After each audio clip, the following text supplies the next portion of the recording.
안녕하세요. 황상민의 심리상담소 황상민TV 시작하겠습니다. 네, 여러분 혹시 백신 맞으셨어요? 네, 어떤 분이 이 백신 맞는 거와 관련해 가지고 사연을 보내오셨습니다. 그리고 이제 정부에서는 9월, 10월 지나면서 백신을 국민들이 뭐 50%, 70% 이상 맞게 되면 위드 코로나, 위드 코로나.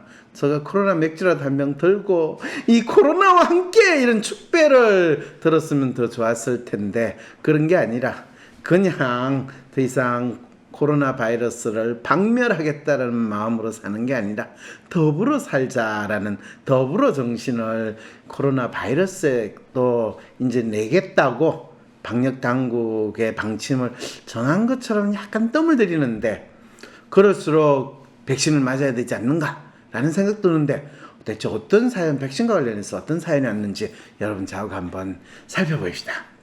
안녕하세요 박사님, 제가 며칠 전에 코로나 백신 예방접종 예약을 했거든요.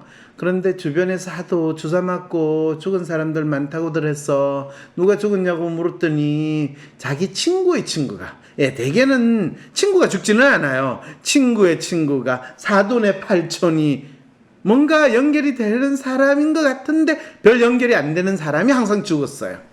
30대 후반인데 주사를 맞고 저녁에 앞사고 몇 번 카톡을 주고받았는데 다음날 눈을 뜨지 못했다는 얘기를 들려주더라고요. 이런 걸 이제 한때 도시 괴담이라고 많이 유행을 했는데 또 백신에도 이제 이 도시 괴담이 많이 사람들이 즐겨 또 이야기를 하는 것 같아요. 그러면서 그녀는 기저질환이 하나도 없다고 했고요. 이례적이라는 거예요.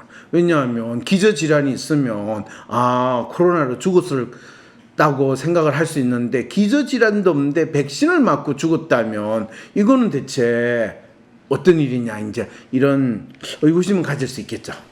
거기다 또 다른 사람은 60대 초반의 아버지 친구가 기저질환도 없는데 주사 맞고 돌아가셨다고 하고, 제 친구 남편은 주사 맞고 심장이 아프대서 심장내과에 가기도 하고, 또 지인 중 한 사람은 두통으로 신경과에 가서 혈류 검사에 초음파까지 받았대요. 저도 사실 백신 맞고 나서 이 하루 이틀 사흘째까지 팔이 찌릿찌릿한 느낌도 들고 팔을 움직일 때 아픈 것 같아가지고 이러다가 나도 죽는 건 아닌가라는 생각도 들었거든요. 그런데 재밌는 건 코로나 바이러스의 흔적이 저 몸에 있거나 또 코로나 증상이 있을 때 빨리 죽는 사람의 마음과 죽지 않는 사람의 마음이 차이가 있다는 거 여러분 혹시 아세요? 어떤 차이냐고요? 조금 기다려주세요. 제가 알려드릴게요. 다행히 두 사람 다 백신 이상 증세는 아니라며 친구 남편의 경우는 비만이 심각하다고 살을 빼라고 했고 지인은 가벼운 편두통이니 걱정 말라고 했다고 합니다. 이 말은 뭐냐면요, 의사가 이 심장내과 의사가 보니까 심장이 별로 이상이 없고 뭐 부정맥도 없고 그렇거든요. 그런데 심장이 이상한 것 같아서 왔으면 그거는 체중이 과다 체중이라서 심장에 무리가 잠시 할 수 있는 겁니다 라고 해서 살펴라고 이야기한 거죠. 그 다음에 지인 중 한 사람이 두통으로 신경과에 갔었는데 두통으로 머리가 아프잖아요. 편두통. 이거는 뭐 혈류 검사 받고 초음파까지 받아서 이상 증세가 나오면 벌써 죽을 상황인 거고, 대부분의 편두통은 이런 검사 받는다고 해서 편두통에 대한 이유나 원인을 밝힐 수 있는 게 없어요. 그러니까 가벼운 편두통이니까 누구나 쉽게 가지는 거니까 걱정 말라고 이야기했다. 이런 걸 보통 하나만한 이야기를 듣고 말았다 이렇게 되는 거죠. 저도 이런저런 말을 하도 듣다 보니 예약을 해두고도 맞아야 하나 괜찮을까 싶은데요. 오늘 언론 기사 하나를 보고 엄청 재밌어서 박사님께 안부도 전할 겸 사연을 쓰고 있답니다. 아이고 감사합니다. 저한테 안부까지 전하면서 사연까지 보내주시니 이런 분들이 있으니까 제가 이 황심서 방송하는 재미가 있네요. 한 기혼 여성이 온라인 커뮤니티에 이런 글을 올렸대요. 자신은 평소 이런저런 알레르기가 심한 편이고 천식도 있다면서 남편이 예약했냐고 하길래 좀 신중하게 고민하겠다고 했더니 화를 내면서 무조건 맞으라고 하더라고요. 기혼 여성인데 남편이 무조건 백신을 맞으라. 그리고 남편이 인터넷 기사 좀 작작 보라며 맞아도 아무 탈 없다고 호언장담했대요.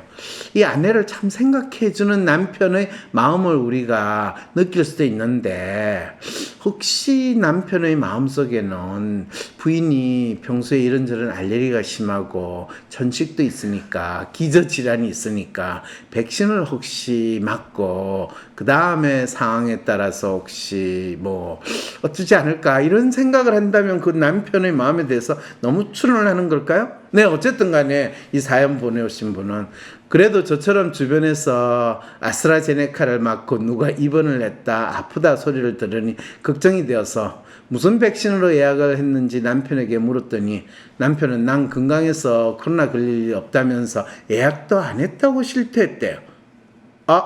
제가 지금 남편의 마음을 추측한 게 여러분 가능성이 좀 있다는 느낌이 오시죠? 이 남편은 지금 아내가 백신을 맞고 사고가 났을 때 그거를 불행으로만 꼭 생각하지 않는 긍정적인 마음을 가진 남편일 가능성도 있다는 거죠. 그죠? 네. 이 여성분 화도 나고 걱정도 되어서 덧붙이는 말이 남편은 사람들을 많이 만나는 일을 한다. 난 전업주부라 거의 집에만 있는데 괜히 예약한 것 같다며 백신 맞는다고 코로나 안 걸린다는 보장도 없는데 꼭 맞아야 하느냐고 조언을 구했다네요.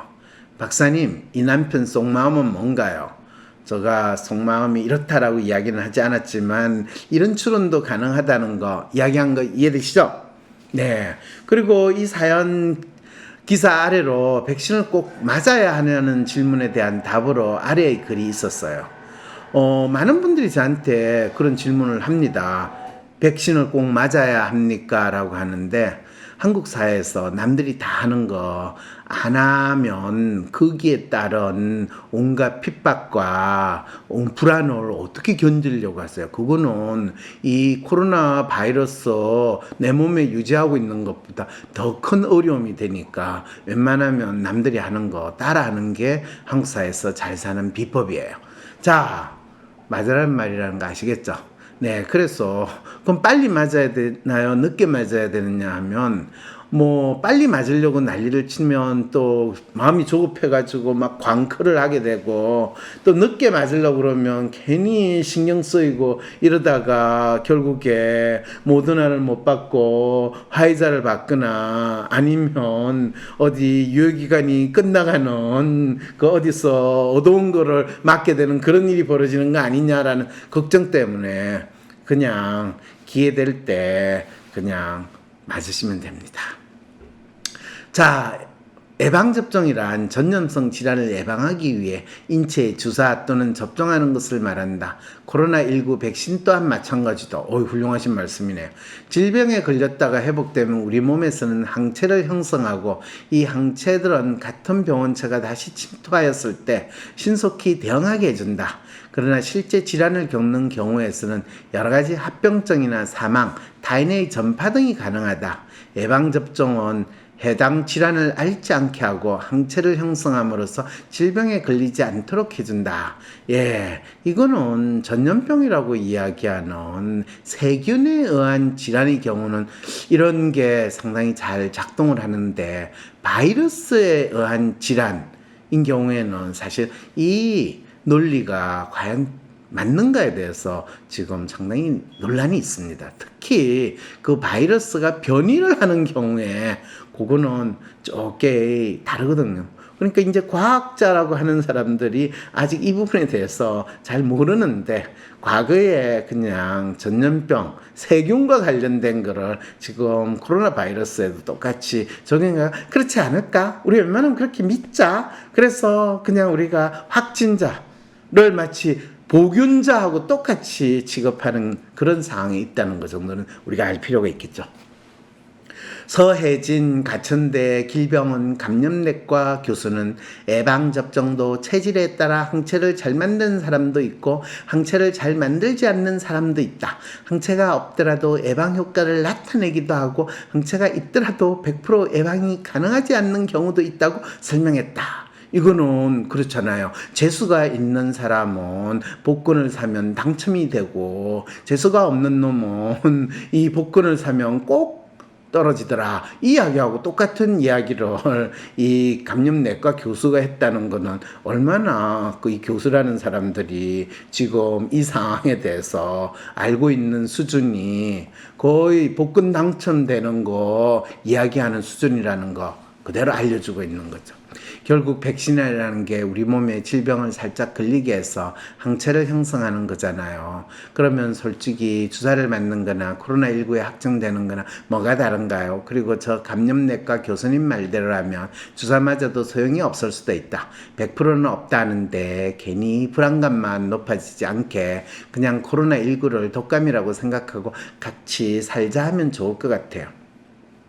예, 틀린 말씀은 아닌데 참 네, 그러네요. 처음에 코로나19 바이러스 때문에 난리를 날 때 이런 생각을 우리가 했다면 어떻게 됐을까요?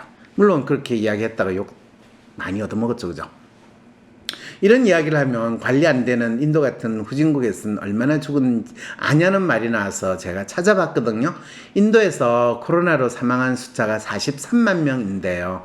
2018년에 플루랑페렴으로 사망한 숫자가 61만 명 정도네요. 이 말은 유행 독감이나 코로나나 비슷하다는 말 아닐까요? 솔직히 저는 방역 당국이 하도 뭐라고 난리를 치니까 사람들이 여기저기 평소에 아프던 게 더 아파만 지는 것 같거든요. 네, 거의 국가에 의한 대국민 사기극 WHO라 이런 거에서 코로나 팬데믹 운운하는 게 전 세계의 또 다른 질병 사기극으로 지금 조금씩 느낌이 오신다는 이야기죠, 그죠? 그리고 며칠 전부터 언론에서 조만간 우리도 위드 코로나로 가야 하는 것 아니냐 식의 이야기들이 슬슬 나오는 것이 왜 이제 와서 뒷북치는 거지 싶은 마음에 자영업하며 긴 시간 힘들게 견딘 제 배가 자꾸 아프려고 하는데요. 네, 그렇다고 병원 가서 뭐 내과 가면 결국에 소화제 아마 처방받아서 오실 거니까 그냥 집에서 푹 쉬세요. 박사님, 이렇게 아픈 배는 어떻게 해야 하나요?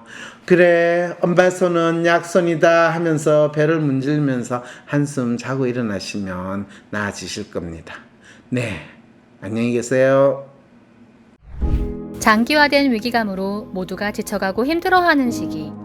이럴 때일수록 더욱 새로운 변화가 필요합니다. 용기 내어 변화를 만들고 발전, 성장하기 위한 출발점은 나 자신에 대한 정확한 이해입니다. 내가 어떤 마음의 사람인지, 내가 진정 바라는 것은 무엇인지, 나는 어떤 식으로 일을 할 때 최고의 성과를 낼 수 있는지, 자신에 대해서 알고 자신을 뚜렷이 할 때 두려움 없이 힘든 시간을 헤쳐나가며 성공을 이뤄낼 수 있습니다. WPI 성격 검사를 만드신 황상민 박사님에게 당신의 특성과 마음, 성장, 발전에 대한 코칭도 받고 WPI 상담 코칭 전문가에게 사람들의 마음에 대해서도 배울 수 있는 WPI 초급 과정 워크숍에 참여하여 인생 성공을 위한 새로운 출발점을 만들어 보세요.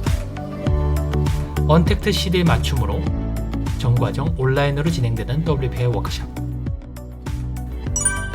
9월 4일 토요일 WPI 초급 과정 워크숍에 참여해서 당신 인생의 성공 프로젝트를 시작하세요. 9월 4일 토요일 WPI 초급 과정 워크숍 위즈덤 센터